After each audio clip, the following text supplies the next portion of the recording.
هر کال د هوا په ګرمېدو سره جلال آباد ښار او ولسوالیو کې د یخ تقاضا زیاتېږي چې ورسره د یخ بیې هم لوړېږي. د ننګرهار بیو کنټرول او احتکار مخنیوي کمیسیون مسؤلین وایي د جلال آباد ښار او ولسوالیو د یخ پلورونکو لپاره د ټاکل شوې نرخنامې په جدي ډول څارنه او نظارت کوي چې په خبره له سرغړونکو سره به قانوني چلند کیږي.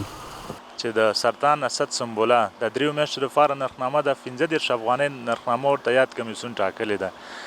دغه نرخنامه یوازې د فابریکو والا دپاره نه ده بلکې هغه څوک چې هغه کرایي او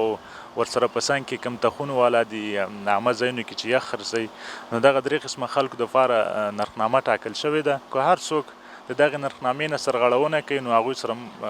قانوني چلند کیږي. بل لور ته جلال آباد ښار کې یخ پلورونکي وایي د کمیسیون ټاکل نرخنامې ته ژمن دي او له تعهد سره سم به په ټاکلې بیې یخ پلوري. د نرخنامې کمیسیون چې دی په 15 افغانۍ نرخنامه راکړې ده او موږ انشاءالله په خپلو فابریکو کې په 15 افغانۍ یخ خرڅوو. انشاءالله د ننګرهاریانو ته ډاډ ورکوو چې د 15 نه به په لوړ قیمت نه خرڅوو. همدارنګه د یخ فابریکو باندې هم دا غږ کوم چې د 15 افغانۍ نه په لوړ قیمت خرڅ نه کړي او دغه کارخانې نه موږ په 15 افغانۍ چې کوم د ښاروالۍ د خوا نه ریټ ټاکل شوی دی 15 افغانۍ یخ اخلو او د خپل د ګټې د سنجش په حساب 15 افغانۍ په ګټه موږ دغلته یخ خرڅوو.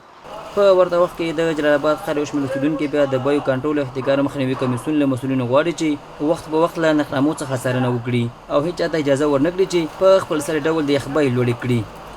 دلته راغلی یم یخ اخیستلو لپاره او زموږ د خپل دولت او د کمیسیون نه دا غوښتنه ده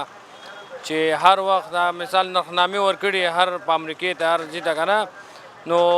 دوامداره توګه باندې باید څارنه وکړي وګرځي پې او چې وګوري چې په حقیقت سره دا نرخنامو اندازه باندې ټاکلې اندازه باندې ورکول کېږي که نه. د ننګرهار بیو کنټرول او احتکار مخنیوي کمیسیون مسؤلین بیا ولسونو ته ډاډ ورکوي چې هیڅ چاته به اجازه ورنکړي له ټاکل شوې نرخنامې څخه سرغړونه وکړي او له ولسونو غواړي چې د نرخنامې په تطبیق او سرغړونکو پېژندلو برخه کې ورسره همکاري وکړي.